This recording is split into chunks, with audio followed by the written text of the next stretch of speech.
Happy birthday.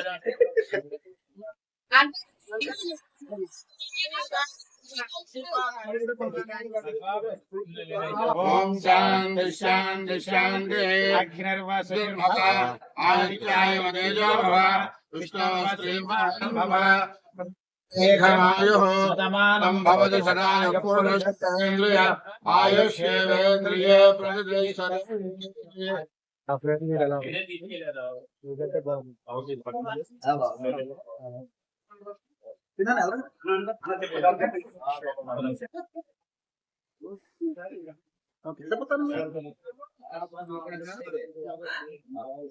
తీసుకోండి వచ్చి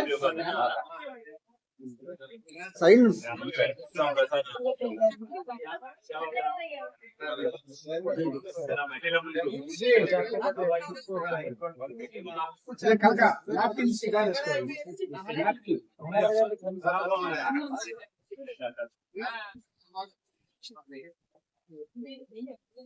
ఈ రోజున కూడా చంద్రబాబు నాయుడు గారు ఆహర్నిశలు ఎవరి కోసం కష్టపడుతున్నారు అనేది మనం అందరం కూడా ఆలోచించుకోవాలి.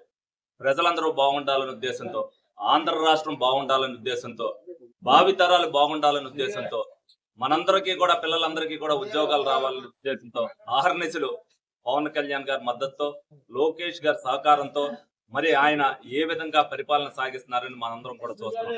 మనమందరం కూడా ఆయన అడుగుజాడల్లో మనమందరం కూడా ఆయనకి సహకరించాలి. మన గళాన్ని ప్రజలందరికీ కూడా వినిపించాలి. మనం ఏదైతే చేశామో అది ప్రజల్లోకి తీసుకెళ్ళాలి. ఈ ఉగాది మనందరూ ప్రజలందరూ కుటుంబాల్లో వెలుగులు నింపాలి. అందరూ కూడా ఆయురారోగ్య ఐశ్వర్యాలతో ఉండాలి.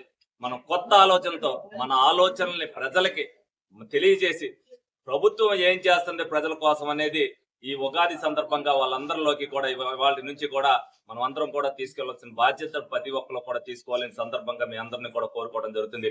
కూటమి నాయకులు అందరితో కూడా ఏదైతే మనం తెలుగుదేశం పార్టీ ఒక కుటుంబమో, కూటమి కూడా ఒక కుటుంబంగా భావించి అందరం కూడా ఐకమత్యంతో పోరాటం చేయవలసిన అవసరం ఎంతైనా ఉంది.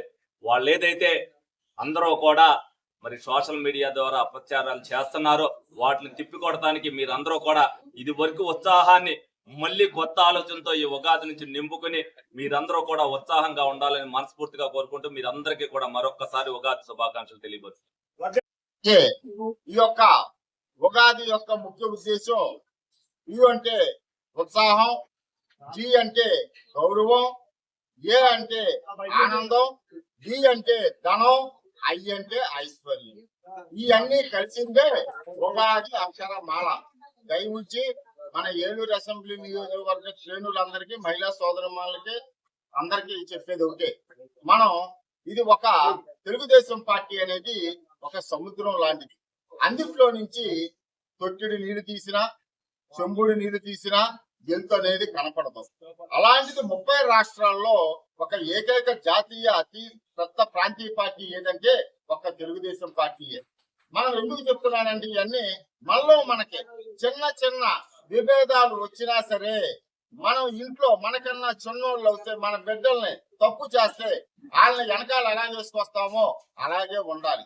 అలాగే మనకన్నా పెద్దోళ్ళు ఏదన్నా మాట అంటే మనం బాధపడకూడదు. మన తల్లిదండ్రులు మన మందలిచ్చారన్న స్వభావంతో మనం కలిసికట్టుగా ఉండాలి.